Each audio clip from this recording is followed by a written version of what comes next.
data type because it will automatically determine what data type you are working with. So if you assign value of 10 to X, Python automatically interpret that value of 10 is a whole number. So there's no need for you to declare that that's an integer. Or if you assigned a word in particular variable, then Python will automatically interpret that that's a string. There's no need for you to declare data type string since Python automatically interpret that the particular data type. Next slide. And then the last one, features make versatile, wide use web AI, data science, and more. Syntax exploratory today. Okay. Next material. Mga ano na lang to, advantage and usage. Ayan. Kaya mabilis na lang. Nahiwalay lang siya in different PowerPoint. Pero ganun lang din to, continuation. Para lang hindi masyadong overwhelm. Okay, so next PowerPoint natin, we have here the advantage. So what's the advantage of Python? Many benefits make it more popular in a lot of developers. And then easy to learn and use. We have extensive libraries and framework. Python provides vast collections of libraries for various tasks such as if you are dealing with web development, you can use the Django. You can use also Flash framework. Pwede yun. And if you are dealing with data science, you need to use the library of Pandas, no? Library of NumPy, and library of Matplotlib. So in your thesis, no, if you are aiming for focus more on data science, most likely ito yung mga kailangan nyo, Pandas, NumPy, and Matplotlib. And if you are dealing with machine learning, you can use the TensorFlow. You can use also the scikit-learn. Okay? Na for data training. Pwede mong gamitin yon, mga scikit-learn and TensorFlow. Next advantage of Python is being a cross-platform compatibility. No? Can run multiple operating systems including Windows, Mac OS, Linux, no? And write once and then run anywhere. Strong community support, a lot of community supports Python, and then despite of its advantage, meron pa rin siyang some drawbacks. Ito yung mga downside niya. When it comes to execution speed, medyo mararamdaman mo may konting bagal. Okay? Kasi nga, Python is an interpreted language, making it slower than compiled language like C++ and Java. So, di hamak na mabilis pa rin talaga si C++ and Java. However, may advantage kasi si Python when it comes to automation. So, ang downside niya, ang advantage niya, yun yung nagpapalala ng downside niya. Advantage of dealing with automations, however, since automations require several libraries, yun yung nagpapabagal sa kanya. Nakuha nyo? So meaning, kaya meron siyang downside, kahit meron siyang maraming advantage, meron din siyang slight na downside. If you're dealing with automations, you need to use several libraries, then it requires too much process to execute. Then, magsuslower siya, magsuslow down.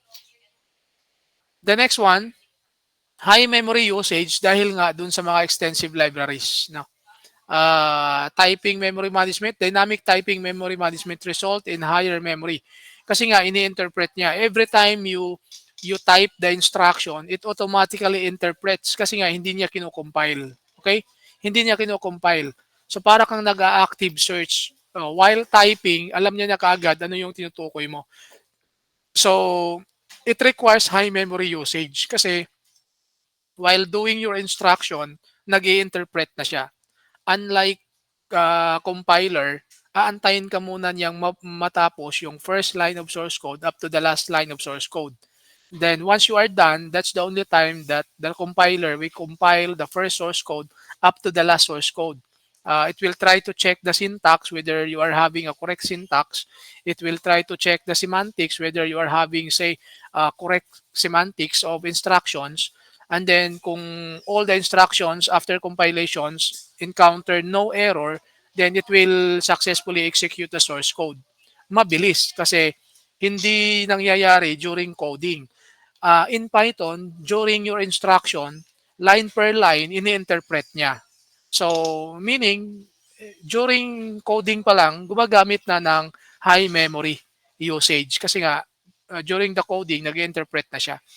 Pero ang advantage niya, dynamic yung response. So, downside ng pagiging dynamic, yun nga, requires high memory usage. So, may advantage, meron din siyang disadvantage. Number three, not ideal for mobile development. Hindi siya ganun ka-known, no, when it comes to mobile development. There are other programming language, no, dedicated for mobile development. Kaya nga hindi basta-bastang gumamit ka ng language. You need to know first what are those appropriate language for particular development. Yun yung kailangan. Same as well as if you are dealing with database, Python is not actually recommended if you are planning to deal with long-term use of database. Hindi siya ganun ka-equip, no? Although, pwede mo pa rin gamitin, but unlike some other languages that deals long-term when it comes to database, Python cannot compete those dedicated programming language capable of dealing with the database in long term. Si Python, na kapag database ka, however, you cannot expect more accurate, no, result and maintenance in a long term. Hindi niya napapromise yon. Kaya ito, not ideal for mobile development, commonly known for on application due to slower execution, lack of native support. Global interpreter, and then the next one, weak database access. Ito, kabanggit ko lang kasama dito sa slide. Compared to language like Java and SQL, Python database access layers are not as efficient or robust for complex application. Hindi siya ganun ka-advisable. No? Um, Ayan. So, next PowerPoint. Application. What are those applications that uh, can be, meaning to say, what are those applications where we can apply Python programming language? Meron tayo dito, web development, as long as you are going to use the framework, the Django, Flask, or Fast API. Okay? And then another application, we can use Python in data science and analytics. Ito yung ano niya, strength. Diyan siya umiikot madalas. Ang dami mong ano dito, resources if you are dealing with data science and analytics. So we have popular libraries. Now, one of those is Pandas. And then the second one is NumPy if you are dealing with numbers. Matplotlib, no? Matplotlib for visualization, and then Seaborn to use more advanced plotting of data. Ayan, ito yun. So if you're in your thesis, if you're dealing with data science and analytics, most likely ito yung mga magagamit nyo na library if you are using Python. Okay? And then third application, no, using Python language is machine learning and artificial intelligence. Magagamit mo dito si library TensorFlow. You can also use the scikit-learn, Keras, and PyTorch. So ayan, kung alin yan, depende. So if you are having your thesis now related to machine learning and AI, most likely, ito yung mga hahanapin nyo na mga related literatures, no, na may related sa TensorFlow, scikit-learn, Keras, and Torch. Then try to look for those studies na may kinalaman dito. If your focus is machine learning and AI. So the next slide, using Python programming, you can also use this, no, apply the concept when it comes to automation and scripting. Actual application niya for file handling, web scraping. So when we say web scraping, trying to request data coming from the server directly, as long as the owner of that particular website allows, no, scrapers to scrape the data. So makukuha mo yung data. You can even duplicate the actual website through web scraping with the help of Beautiful Soap and Scrapy, no? Or Scrapy. O kung ano man basa nyo dito, or Scrapy or Scrapy. Ito yung tools na pwede nyo gamitin for scraping. And then task scheduler or scheduling that can be used for with the help of APS scheduler.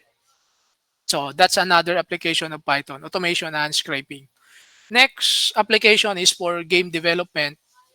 Pygame can be used, no, Panda 3D, and then Godot with GD script based on Python. So cyber security and ethical hacking. So if you are dealing with this focus, no, in your thesis, pwede nyo rin gamitin to. Scapy and then Metasploit and then request and socket modules for cybersecurity and ethical hacking. If you are focusing more on that, Python can also deal with this particular application. So Python yung possible yung gamitin. Okay? Then uh, embedded systems and Internet of Things. Popular dyan na platform, Raspberry Pi, no? MicroPython, and then CircuitPython. Ayan. Another application yan ni Python. Another one, scientific computing. SciPy, SymPy, and then BioPython. Common libraries yun. Itong three. For scientific computing. However, kung mag-AR ka, more on mathematical and statistical approach, pero si Jupyter, kaya pa rin naman yan, pero gagamit ka pa rin nito, SciPy, SymPy, and BioPython. Pero kung kakayanin mo naman kay NumPy mo muna, or di kaya kay R. Pero more scientific talaga, dito ka na kay SciPy, SymPy, and then BioPython. So, yun yung pangwalo, no? 8 application of Python. Next, the 9th application of Python, you can also actually create an application with the use of Python programming. Hindi lang yung web, meron ding desktop. First framework dyan na graphical user interface is Tkinter. So if you are familiar with Tkinter, if not yet, you can try that one, no? Tkinter that provides the developer to create graphical user interface. Ang problema lang dyan, napaka-manual yung declaration ng label, declaration ng input box, declaration ng lahat ng objects. Talagang i-code mo, no? So, however, kapag nagawa mo, napakaganda naman ng result. So, PyQt and then KV, no? For desktop application. Finance, QuantLib, nakagamit ka lahat, common library, and then PyAlgoTrade, and then Zipline for finance and fintech application.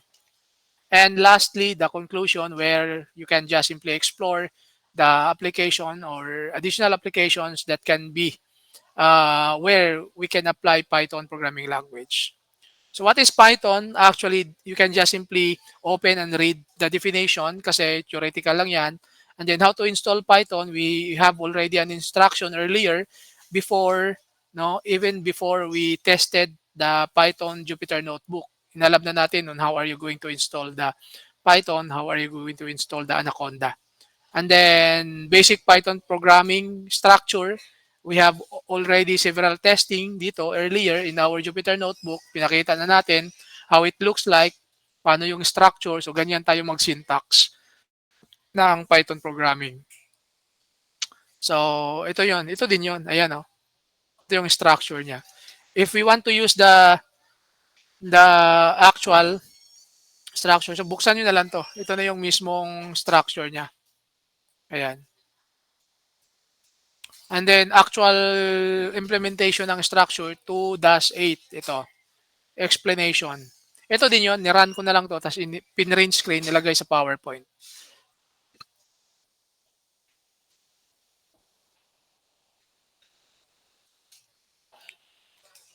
Yan, ito din yon. Okay? Import math, yan. Yan, define, max, and so on. You can just simply open the Microsoft PowerPoint. Okay?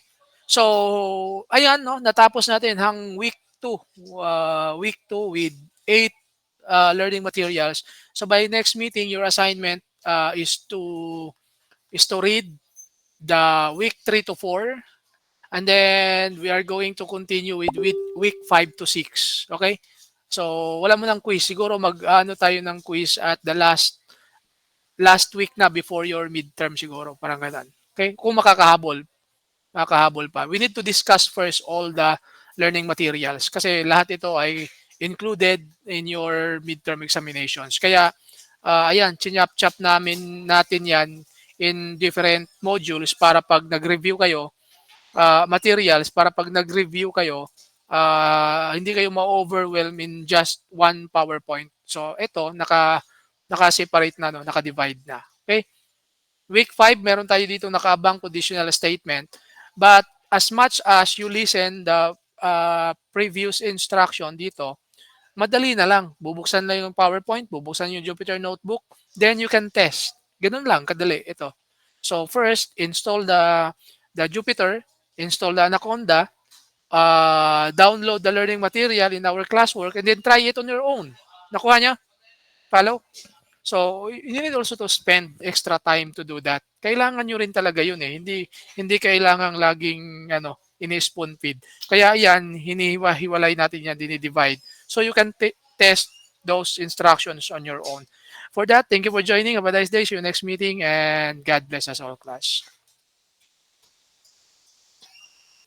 You may now turn on your camera so we can have our picture taking. So, kanina nakalimutan kong picture taking.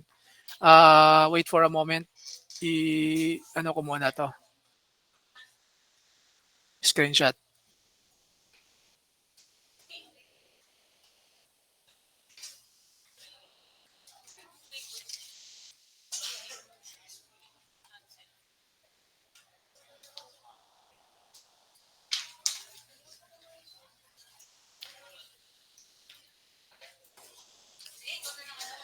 So may I request, to all of your classmates, who are not wearing uniform, wag nyo nang i-turn on yung camera if you are not wearing your uniform. I request, the students to wear your uniform once you join our online session. Kasi piniprint screen namin. Okay, yan, very good, Torres, no? And then, at least, show your shoulder para alam natin na naka-uniform talaga kayo. Okay? As I've mentioned last time, I want you to wear your uniform while joining our online session.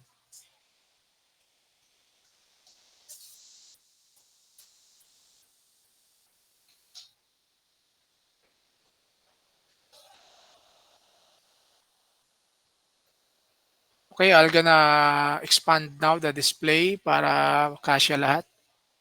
Change layout. Wait for a moment. Change ko lang yung layout into grid. Tiled. Then maximum.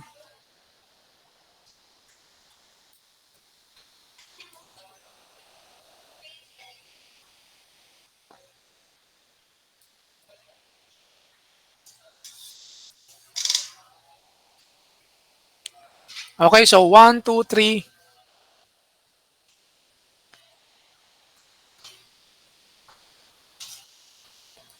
Okay, that's it. Thank you for joining. Have a nice day and see you next meeting, class. God bless us all. Don't forget to read the posted learning materials under week number 3 to 4. Okay.